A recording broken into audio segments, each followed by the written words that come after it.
Salut à tous, j'espère que vous allez bien, merci beaucoup, je suis ravi d'être parmi vous. Alors, nous avons un exercice d'application, on a donné une série double linéaire, on nous pose des questions, effectif total, de calculer la moyenne, ainsi de suite. Alors, ici représente les notes des SVT et Y représente les notes des maths. Dans la vidéo précédente, nous avons étudié comment faire la statistique dans la calculatrice. Alors, sans plus tarder, passons donc à la pratique. Pour ceux qui n'ont pas regardé la vidéo précédente, profitez de regarder la vidéo précédente dans la playlist et de suivre et de bien comprendre ce que nous allons faire ici. Alors, moi je vais un peu être rapide. Mode 3, 1. Je saisis les données. 4, 7, 6, 10. 12,14.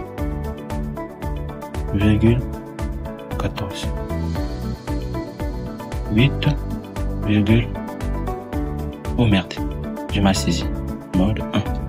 Mode 3. 1. 4,7. 1 plus. 6,10. 1 plus. 12,14. 8,11.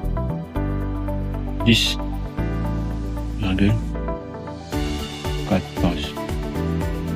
Ok, c'est tout. Shift 1, 3 égale effectif total. Ok. Shift 2, 1, la moyenne de l'SVT. Notre moyenne c'est 8. Shift 2. On cherche Y bar.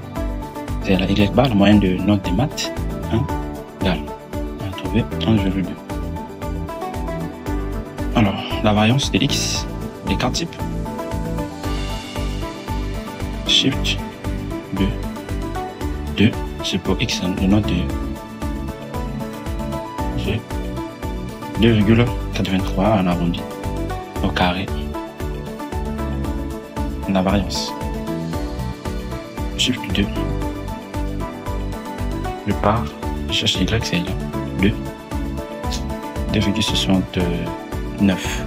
2,64 arrondi au carré. La variance. Et la covariance, je vais aller rapide, on a déjà fait des genres de vidéos. Shift 1, je cherche la somme pour respecter la formule là. La somme de X et Y 3 égale divisé par Shift 1, 3 égale moins Shift 2, 1 multiplié par Shift 2 toujours, je cherche Y 1.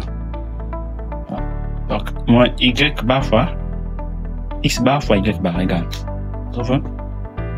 7,2, ainsi de suite. Et on me demande ici la droite de régression de Y en X. Ok? Voilà. Et plutôt de Y en X, c'est déjà normal. Alors, Shift 2, on cherche d'abord le B qui représente le petit a, B, égale 0,9. Donc on a trouvé 0A dans la 0,9. J'avais dit que le A représente le B, le grand B ici dans la calculatrice. C'est l'inverse en fait. Shift 2 toujours, je cherche maintenant le petit B. Le petit B c'est le A. 4. Trouvez là. 4. On a notre droite de régression de Y en X. Ok? Et puis on nous demande la droite de régression de X en Y. Ah, là maintenant il faut faire l'inverse. La saisie des données. Vous allez répondre de saisir les données. Vous allez commencer par Y, vous tournez en fait. Puisque ici on dit de X en Y. Ok? Il faut tourner la saisie. Il faut tourner, donc commencer par Y et finir par X. On va faire ça tout de suite. Mode, je supprime les données. 1. Ok? Mode régression 3, linéaire 1. Je commence par 7. 7,4. 1 plus. 10,6. 1 plus. 1 plus 11,8 1 plus plus 14, 10. 1 plus c'est tout. Ok? Donc, on a besoin de quoi? De A' qui représente ici le grand B et B' représente le grand A, c'est l'inverse. Ici, c'est en fait, lorsqu'on demande la droite d'agrégation de Y en X, c'est normalement, comme le tableau nous montre.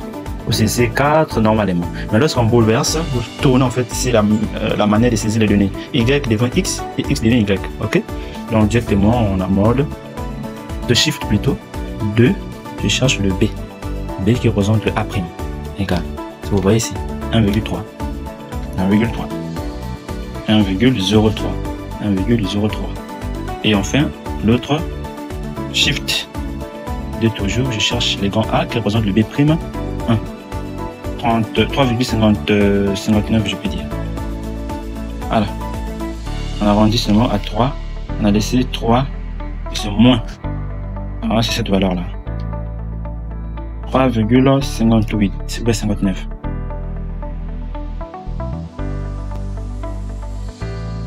Et à la fin demande le coefficient de corrélation shift de toujours, je cherche R3. Je trouve 0,96. 0,96 est là.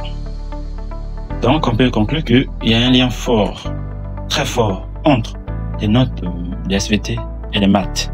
Ça veut dire, comme c'est positif, ça veut dire que quand les notes d'SVT de maths augmentent, les notes de SVT augmentent, c'est dans le même sens. Ou bien quand les notes de SVT augmentent, les notes de maths aussi augmentent.